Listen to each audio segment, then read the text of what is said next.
हरियाणा की हिसार लोकसभा सीट पर कांग्रेस पार्टी एक बड़ा दांव खेल सकती है। सूत्रों के मुताबिक हरियाणा के पूर्व सीएम चौधरी भजनलाल के बेटे चंद्रमोहन को इस बार कांग्रेस पार्टी टिकट दे सकती है, जिससे हिसार सीट की लड़ाई दिलचस्प हो सकती है। चौधरी भजनलाल के छोटे बेटे कुलदीप बिश्नोई पहले से हरियाणा में बीजेपी के नेता हैं। माना जा रहा था कि बीजेपी हिसार सीट से कुलदीप बिश्नोई या उनके बेटे भव्य बिश्नोई को टिकट देगी, लेकिन बीजेपी ने कुलदीप बिश्नोई को झटका दे दिया और इस सीट से रंजीत चौटाला को टिकट दे दी। पिछले चुनाव में इस सीट से कुलदीप बिश्नोई का बेटा भव्य बिश्नोई कांग्रेस की टिकट पर चुनाव मैदान में उतरा था। हालांकि बीजेपी के उम्मीदवार ने कांग्रेस के भव्य बिश्नोई को शिकस्त दे दी थी, लेकिन 2022 में कुलदीप बिश्नोई ने अपने परिवार के साथ बीजेपी ज्वाइन कर ली। माना जा रहा था कि चौधरी भजनलाल के परिवार के ही किसी शख्स को बीजेपी टिकट देगी, लेकिन बीजेपी ने कुलदीप बिश्नोई को झटका दे दिया और इस बार ओम प्रकाश चौटाला के भाई रंजीत चौटाला को टिकट देकर सबको चौंका दिया। बीजेपी का ऐसा करने से इस बार हिसार सीट पर ओम प्रकाश चौटाला के परिवार के ही 3 लोगों के बीच टक्कर होनी तय हो गई, जो हरियाणा की राजनीति में पहले कभी नहीं हुआ। हरियाणा के पूर्व सीएम ओम प्रकाश चौटाला की पार्टी इंडियन नेशनल लोकदल पहले ही 2 हिस्सों में बटी हुई है। उनके बड़े बेटे अजय चौटाला अपने समर्थकों को साथ लेकर पहले ही जेजेपी यानी जननायक जनता पार्टी बना चुके हैं। अब इंडियन नेशनल लोकदल और जननायक जनता पार्टी दोनों पार्टियों ने हिसार सीट पर चौटाला परिवार की बहुओं को टिकट सौंप दी।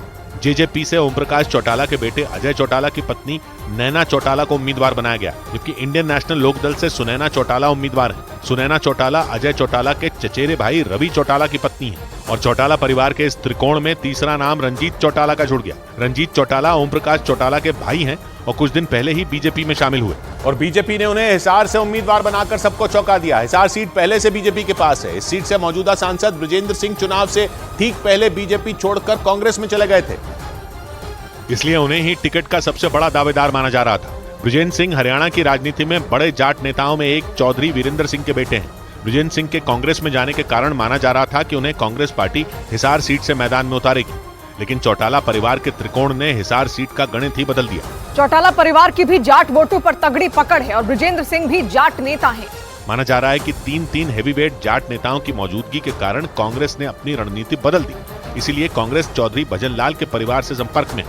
माना जा रहा है कि चौधरी भजनलाल के बेटे चंद्रमोहन को टिकट का ऐलान जल्द ही हो सकता है, जो अपने भाई कुलदीप बिश्नोई के साथ 2 साल पहले बीजेपी में नहीं गए थे। चंद्रमोहन बिश्नोई हरियाणा के डिप्टी सीएम रह चुके हैं और उनका नाम 2009 में सबसे ज्यादा सुर्खियों में आया था। उस वक्त उन्होंने अनुराधा बाली नाम की महिला से शादी करने के लिए अपना धर्म तक बदल दिया था और वो चंद्रमोहन से चांद मोहम्मद हो गए थे। राज्य के डिप्टी सीएम होने के बावजूद वो कई दिन तक कैमरों की चमक और लोगों की नजरों से दूर रहे।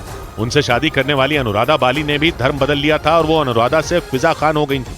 चंद्रमोहन की तरह फिजा खान की भी पहले से शादी हो चुकी थी। चांद मोहम्मद और फिजा खान की लव स्टोरी ने उस वक्त पूरे देश में सुर्खियां बटोरी थी, लेकिन करीब 1.5 महीने बाद दोनों की शादी टूट गई थी। चांद मोहम्मद ने फोन पर ही फिजा खान को तलाक दे दिया था। तलाक देने के बाद चांद मोहम्मद पहले की तरह चंद्रमोहन हो गए थे। हरियाणा की राजनीति में जाट वर्सेस नॉन जाट की रणनीति हमेशा निर्णायक रही है और हिसार सीट पर 3 कद्दावर जाट उम्मीदवार उतर चुके हैं। माना जा रहा है कि कांग्रेस इसीलिए हरियाणा के गैर जाट समुदाय के बड़े नेता रहे चौधरी भजनलाल के बेटे पर दांव खेलना चाहती है। उधर उत्तर